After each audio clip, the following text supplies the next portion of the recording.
Good day to you, and I know that you've been already eager to dig into a piece of media content from the country that you've been studying, but it's taken some groundwork to get to this point now where we can finally study content. Yeah, we've had to do some hard intellectual work, we've had to do some theoretical work, we've had to do some background knowledge work, getting to know the cultural characteristics of a country, getting to know the philosophies, getting to know that these are taking place within a climate of globalization, getting to know the accessibility of media in a country, getting to know the financing, the way that media are paid for in a country. These are all things that we've had to take some time to get to know to conduct a comprehensive comparative analysis of media, which is what this class is comparative media at the graduate level. So today we're taking a look at content. I'm going to ask you to find a piece of media content for your country media post. You can choose whatever you want. You can look at a TV show. You can listen to a song on the radio. You can listen to a radio station. You can look at a web page as long as it's originating from that country. You can look at anything media-wise from that country. We're talking about content today. And I do make a distinction in the readings that the classical way of looking at content has involved breaking down content into content and form, which doesn't make sense. Content and form as if they are separate. They're not really separate. It's more like they're related, and you can separate out a piece and say this is the form of content, but then what are you left with? What's the other piece? So form is just sort of another way of looking at content in a way. What is form? It's the manner of presentation of content. It's the manner of presentation. It's the delivery of that content, whereas the content itself is the information. So I actually split content away from form by saying that we really should be talking about substance in front instead of content. That really content breaks it down into substance, which is the information that's presented in a medium, versus form. Form plus substance. Form being the way that that information is presented. You can decide for yourself whether that works for you. It doesn't really matter for our discussion for this class today because we're really looking at themes. And if you want to look at the classical themes of form when we talk about the presentation of information in the media, we can look at things like the format, right? A format of a news broadcast has the hardest story, the most severe story coming first. That's what comes first. And then the second story is going to be the second most hard stories: crime, corruption, some kind of scandal. Those are the top stories. And then we're going to work our way down to local stories. Then we're going to get to sports and then weather. You see what I mean? There's a format there. That's the way of presenting. What is typical for radio? What is typical for radio in terms of a format in your country?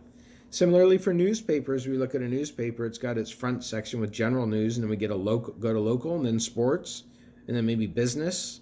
Yeah, similar with newspapers. Similar with web pages. You know where the contact us is? It's always at the very, very bottom, right? We know that there's going to be those three menu lines at the top of most web pages today. We know that we're going to start at the top and scroll down. We're not going to start at the bottom and scroll up, right? Or start scrolling so that we look up at the web page. That's because of the format that web pages are presented. It's all part of the form, right? Form is in the word format.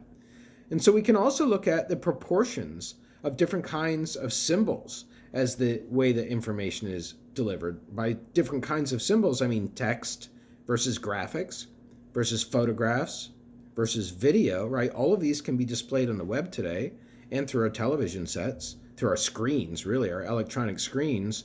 What order do they come in? What proportion? Is it heavier on photographs? Is like Instagram as a social medium is heavy on photographs, right?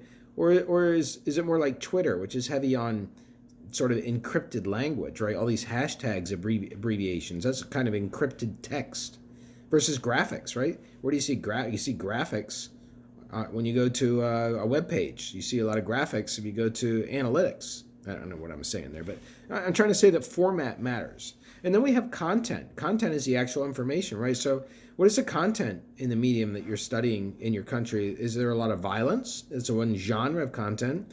What about nudity? That's another genre, very different. Countries have different approaches to how much they allow of that based on their religion, their culture, conservatism, political ideology, etc.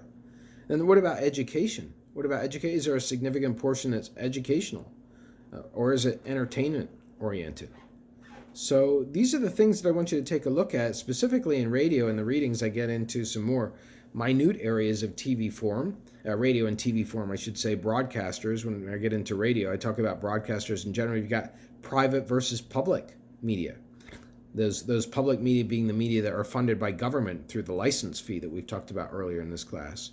And then you've got ad minutage, which can be part of TV form as well. It's restricting that advertising, which we've already discussed is happening in European countries. And even the start and end times can be different depending on different countries and how media are formatted. In the United States, everything runs by the clock. Everything starts at exactly the top of the hour or the bottom of the hour. In other countries, you have staggered times, and the audience is just going to have to dedicate themselves, commit themselves to watching one program, knowing that if they don't like it, they're kind of out of luck because the other one started 10 minutes ago. So these are the kinds of issues that I want you to take a look at when you take a look at your country today and pick whatever that medium is that you're going to take a look at, whatever that medium is that has that media content. Some of you will have to translate that content. You can do it. You can do it for this post for today as we start to take on the most easy part of media systems to study, the content itself, but knowing as we know now how content is developed from all these other elements of a media system, we're more informed. We're going to be able to discuss content at a deeper level. Have a great day.